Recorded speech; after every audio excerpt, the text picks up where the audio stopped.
Chapter 11, Principles of Pathophysiology. After completion of this chapter, you should be able to understand the interplay between modifiable and non-modifiable risk factors and disease and its impact on mortality, the impact of physical and chemical injury on cell physiology, infectious disease and the body's response to pathogens, the concepts and etiologies of shock using the Hinshaw-Cox classification, the pathophysiology of shock and the body's response, and biochemical changes and cellular death. Pathophysiology and diseases defined. Pathophysiology, the study and causes of suffering in the normal human condition, and disease is an abnormal change in the function of cells, tissues, and organs. Examples of this would be cancer in cells, emphysema in bodily tissues, more specifically the lungs, acute myocardial infarction in the organs. And this would be like the heart. Etiologies of disease. All diseases have an assumed origin and etiology. Occurrence of disease has many other compounding factors that lead to death. An example is mortality, is what the book uses. Examples, malnutrition, overcrowding, poverty, all of these kind of are compounding factors and lead to disease. Categories of cellular death. There's known and unknown causes. As far as unknown causes are primarily due to an incomplete understanding of the disease and or because of the lack of evidence of the disease. Known causes of disease, we have things like extrinsic causes, chemical causes, physical causes, infection, and internal or intrinsic, that was external causes. We have internal causes, genetic derangements. Physical cause of cellular injury is trauma.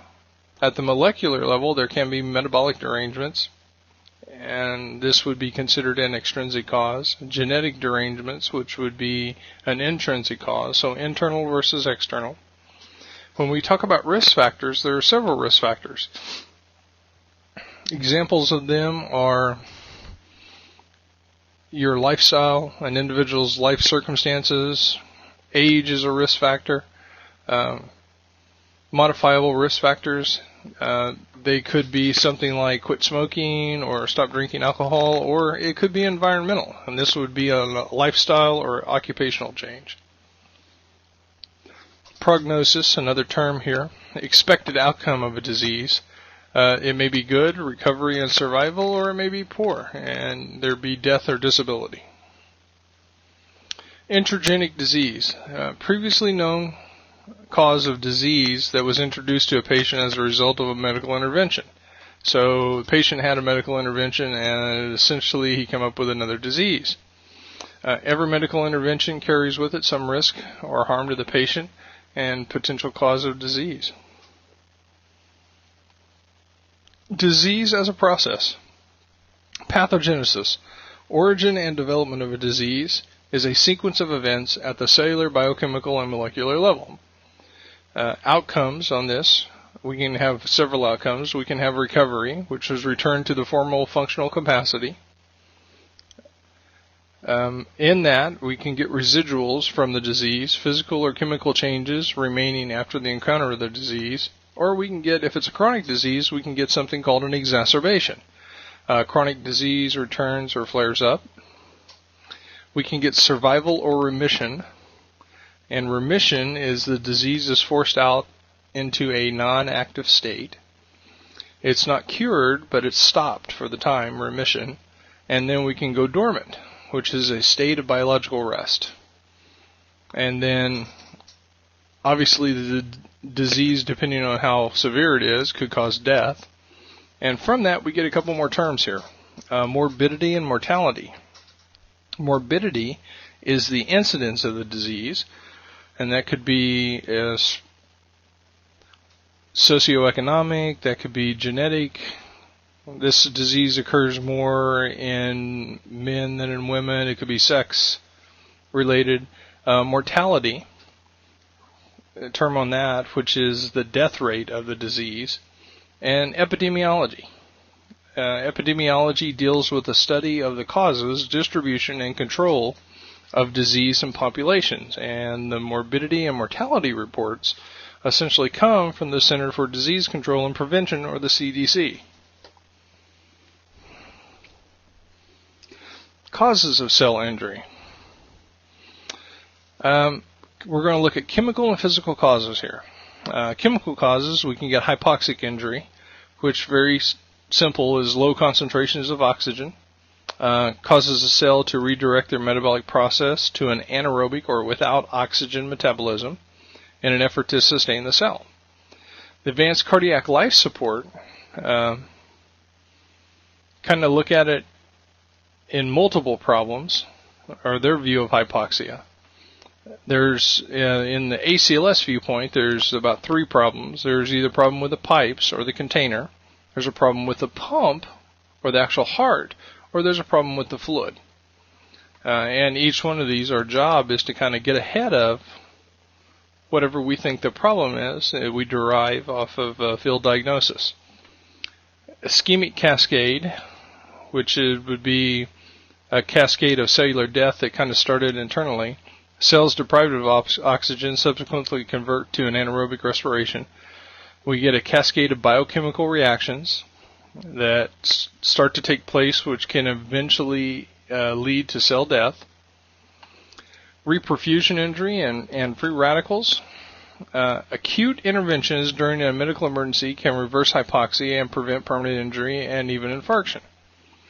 We learn about the Fick principle in this area. Fick principle can reestablish perfusion to the cells and tissues. I got a slide on it here in just a second, so we'll talk more about the Fick principle. Key is to provide oxygenation via perfusion to the affected cells before the lysosomes actually cause swelling to the cell. It does not create products of incomplete metabolism. May impair cells' ability to make proteins and reproduce, as well as cause cell wall damage. And this is at the point that lysosomes get released or the cell starts to swell. Toxins. Any substance capable of causing cell death or injury. Includes poisons. Toxins injure cells by one of 2 basic mechanisms: direct reaction with the cell, or through metabolites or byproducts that the body breaks down.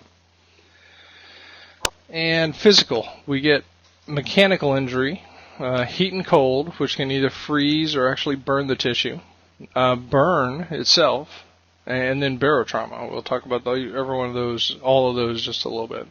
This is the Fick principle, and I was told one time, hypoxia and Dr. Fick, the Fick principle is the process of oxygen getting to the cells. I was told one time the easiest way to think of the Fick principle was for one red blood cell to be loaded by oxygen and pumped to the end distal tissues. So this one cell that made it all the way down to the toe and offloaded its oxygen and picked up CO2 and returned back to the heart. All of the things that would be involved with that movement of that one red blood cell would be involved in the Fick principle. The amount of gases, ventilation, the lungs, the pump or the heart, and the actual pipes that take the blood to the cellular tissue, including the amount of fluid that's in the pipes. This is figure 11.5 in your book, talking about burn injury. Burn injury can occur from several things. Heat placed in direct contact with the cells denatures a protein. Ionization strips away electrons, leaving highly reactive chemicals to break down chemical bonds and alter cellular chemistry. Can be caused by 5 sources of electromagnetic energy when we're talking about burns, and that would be thermal, or fire. Radiation, which would be gamma, nuclear radiation would be an example of this. Light, ultraviolet or sunlight. Radio, microwave antennas, and electricity. All of these can cause burn injuries. Figure 11.6 in your book, talking about a tension pneumothorax, and this would be possibly secondary to barotrauma. We can get mechanical injury from trauma itself, abrupt, sudden physical forces acting upon the body, such as friction, blunt force trauma, or penetrating force. Heat and cold injury resulting from temperature, mechanism, or failure. Cellular metabolism is affected and the cells actually die. And then barotrauma, last but not least, and this is a picture that we have here currently. Tension pneumothorax could be caused from barotrauma. We drop a tube in and we don't take into consideration the person's tidal volume, and we blow a piece of the lung, or the trauma itself has injured the lung tissue, and pressure builds up inside the thoracic cavity. Now, at the point that it causes a mediastinal shift, and the red area there that we're looking at, the red area is the tension pneumothorax, and the mediastinal shift is occurring this way because of the pressure building up in this area, and it causes tracheal deviation to the unaffected side.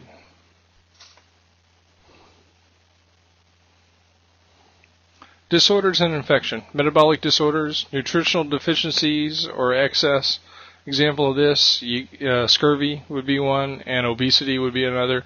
As far as genetic disorders go, within the DNA, there's a blueprint for everything. Mutation in the DNA sequences, if one gene is altered, entire chromosomes can be adjusted from this. Extra chromosomes can come into play. None of those are good things. So we get genetic abnormalities from this, including diseases that would be a genetic abnormality. Infection. We get multiple sources of pathogens. Prions, viruses, bacteria, fungi, protozoas, worms. Mechanism is replication in the host cell. Other mechanisms are dangerous to the host because they produce a toxin that is harmful or poisonous to the cell, an exotoxin or an endotoxin from the actual bacteria. Some bacteria produces toxins by their death. Some are dangerous because they trigger an immune response that causes damage to the host, an autoimmune response. So we get all kinds of stuff. The bacteria are set up to survive. Immune reactions and systemic defense. Immune reactions are an exaggerated immune response. Body has a disproportionate response to a foreign protein or polysaccharide or an antigen, and this can result in a life-threatening autoimmune response. Autoimmune responses in that are where the body sets upon itself and starts to destroy normal cells along with the infected cells, so it essentially attacks itself. We have systemic defenses. We have some that are considered nonspecific. A nonspecific defense would be like the skin. The outermost tissue, the outer layer is dead. We have glands that excrete acid secretions, sebaceous glands. If any infection takes a foothold on the skin, it's only temporarily there. The skin is sloughed off or mechanically abraded continuously and replaces very quickly. Internally, we have more nonspecific defenses, which are secretion of mucus, which entraps foreign invaders. We have lysomes in our actual saliva that breaks down the cell walls, and if they're not destroyed by sticking in the mucus and the lysomes breaking down in the saliva, by the time that they hit the stomach and hit that pH change, they are. Internal organs can be protected from foreign invaders by mechanical means such as regurgitation, defecation, menstruation, and urination as well, as far as nonspecific defenses. Inflammatory response. We have some phases to this. We have an acute phase, which is forward scouts. Mast cells in the bloodstream pretty much degranulate, and they're triggered by trauma, hypoxia, toxins, or any source of cellular injury. Respond from the bloodstream almost immediately. The outward response is the inflammatory system. A visible version of this would be redness, swelling, pain, and warmth at the injury site. Inflammation is prolonged and chronic. We get a fever response from it. Support for inflammation would be from the kinin system, chains of amino acids. They're activated and converted into bradykinin in the cascade. In the immune response, whenever we're talking about this, last one on our list here, we get all kinds of specific versions of it. Lymphocytes within the body and the site of injury incapacitate the antigen. The B lymphocytes do. If they've seen it before and they've created an antibody, they have a specific response to it. An antibody is an easy way for macrophagic action or eating action to occur within the cellular area. After an infection, some remaining B lymphocytes remain in contact with the antigen, stimulates the B lymphocytes to divide. results in clones can either have memory of the antigen or memory cells, or they become plasma cells. Plasma cells secrete antibodies, a type of protein or an immunoglobulin. The T cells in this are killer cells. An example of them are killer cells attack antigens which antibodies could not bind to. They form an antigen-antibody complex. Cytotoxic T cells can release lymphokines. Helper T cells bind to macrophages or B lymphocytes and together produce a protein which stimulate more production. So once these guys get started, it's kind of self-perpetuating. So we have non-specific defenses, which would be like skin, mucus, various secretions within our saliva. Immune response, which would be inflammation locally, either an internal version of it or an external version of it. And then we have a specific immune response. This is figure 1112 in your book, mast cell degranulation. Mast cells also create chemical mediators. So examples of this would be leukotriene, which prolong inflammation. If necessary, prostaglandins, which increase vascular permeability and smooth muscle contraction. Figure 11.3, neutrophils engage in phagocytosis, and essentially what they do is, this is the bacterium here. Sorry about that. And the macrophage kind of engulfs it and then breaks it down through enzymatic action. This is the complement system, figure 1114. Complement system create a membrane attack complex, and the complement system helps or complements the ability of the antibodies and the phagocytic cells to clear pathogens from an organism.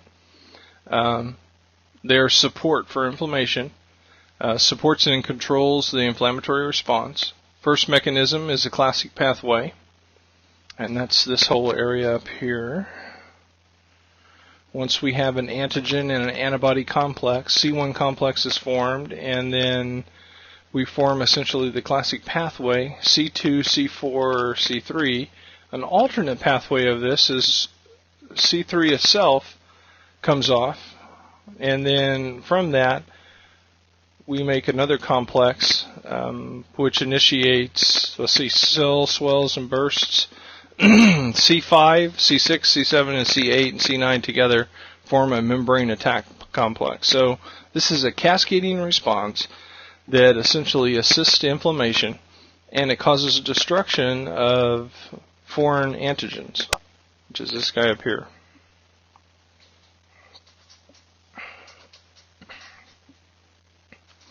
Coagulation.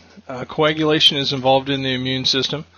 The coagulation system overlaps with the immune system. Coagulation can physically trap invading microbes and blood clots.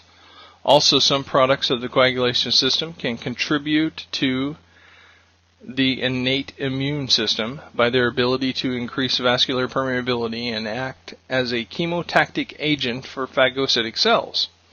Coagulation system acts and entraps fluids or exudates in foreign bodies, very simply. And this would be from an external cut that activated the coagulation cascade.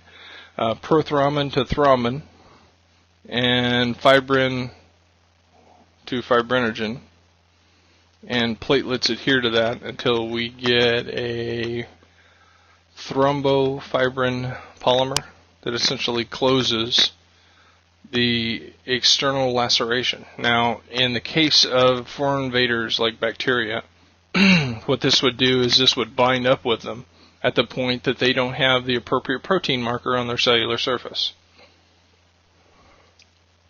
Outcomes of shock.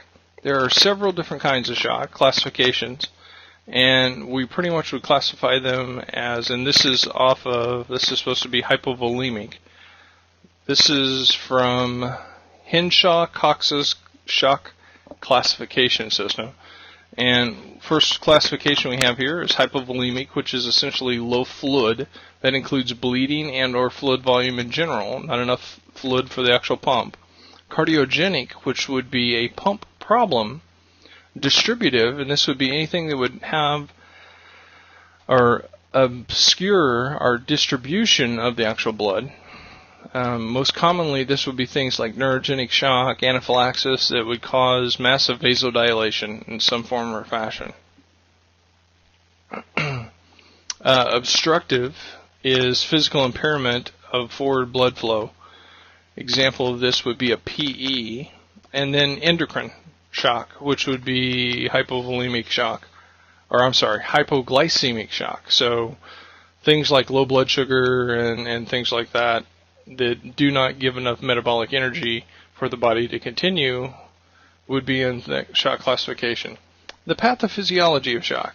The pathophysiology of shock is kind of a witness staged event. Efforts are to maintain adequate tissue perfusion, and chemoreceptors and baroreceptors throughout the body sense a variation in blood pressure, oxygenation, and acidosis. This activates the sympathetic nervous system and starts the body's compensatory mechanism. Now, whenever we see the pathophysiology of shock first occurring, we see it kind of like we increase respirations and then the heart rate comes up in specific types of shock. Precapillary sphincter shut, and the body shunts towards the core. This is going to cause pale, cool, clammy, diaphoretic skin that's pretty easy to identify. Organs in shock. Earliest to suffer are the organs of the gastrointestinal system. Hypoperfusion of the gut leads to erosion of the stomach, irritation of the pancreas, cessation of peristalsis, and fine hemorrhage of the bowel. Shock as far as vital organs, the lungs are the first system to respond to hypoperfusion, which increase the actual respiratory rate. The heart, we get hypovolemia, vasodilation, and hypoxia all drive the heart to try to compensate and maintain cardiac output. And cardiac output is equal to stroke volume times the heart rate. So we're going to see an increase in the heart rate, and the heart itself is going to be harder. And all of this is to kind of help the brain. It requires almost a steady state of perfusion to ensure adequate oxygenation and glucose. Maintenance of cerebral perfusion is the target goal of all paramedics. So our goal here is to try to assist the body, and the body will sacrifice every other organ to try to maintain the brain. Decompensated shock is pretty much the end stage of a series of cumulative physiological derangements. Typically involve one organ system which goes on to affect the entire body, so it's kind of like a domino effect. And the axioms of shock treatment, which are pretty much the paramedic trying to get in front of the actual shock. Paramedic care largely revolves around a tentative field diagnosis of shock syndrome. Not in any particular order. After our initial assessment of the ABCs, we try to load oxygen to maintain oxygen level or oxygenation at the cellular level. The next goal is to maintain adequate circulation and or perfusion, and the end goal is to maintain adequate cerebral perfusion pressure. We do this by focusing on several things.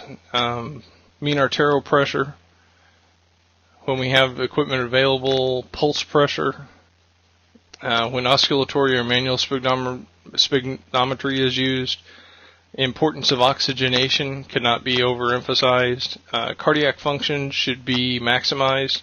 And the final goal should be to redistribute blood flow to ensure perfusion of the vital organs. Pathological cell injury. Cell injury can be reversible at early stages.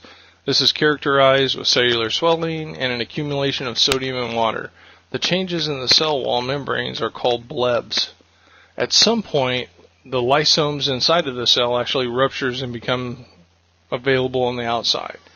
Empty contents of enzymes which begin to autolyse proteins. Eventually the nucleus shrinks and fragments. Cell undergoes a final process of necrosis. After the lysomal rupture, there is a free efflux of calcium.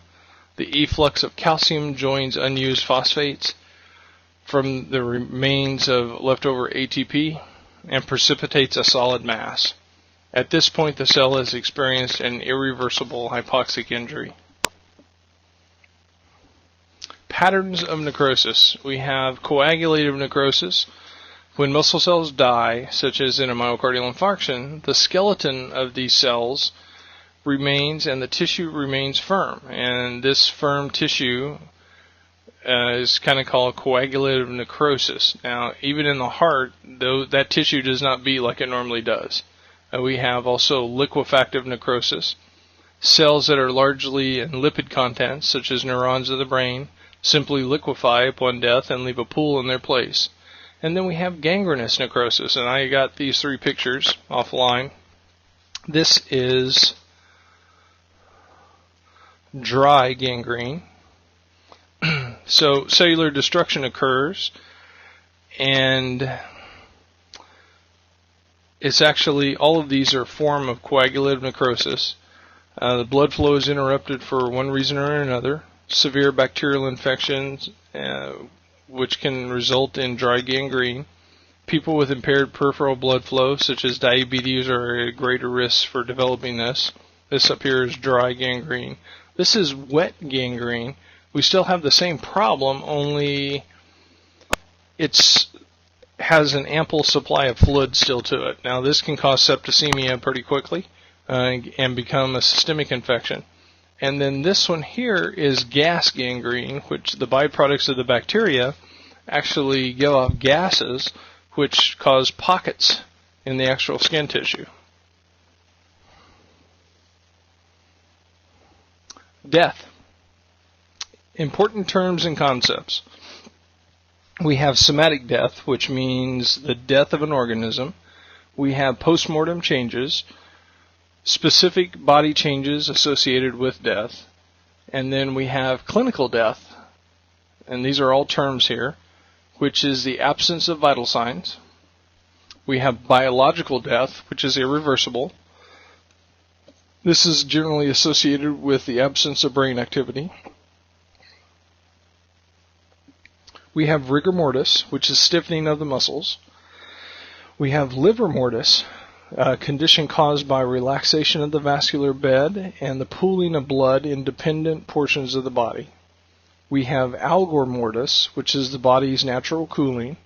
And we have putrefaction, a process of decomposition with the body characterized by greenish discoloration, secondary to hemolysis of the blood, and slippage of the skin from the skeleton. And this is due to the breakdown of subcutaneous fat. So in conclusion, from birth to death, disease is a constant in the human condition. Pathophysiology, the study of suffering in the human condition, is wrought by disease. Provides paramedics with an understanding on how to intercede and reduce suffering through medical therapeutics. References on this were taken from Professional Paramedic, Volume 1, Foundations of Paramedic Care, First Edition, and the graphics on slide 19 were taken from this website currently here over gangrene. If you have any questions concerning this chapter, feel free to give me a call. My name is Roy Smith. I can be reached at smithr@imsa.net or 405-219-7613. Thank you.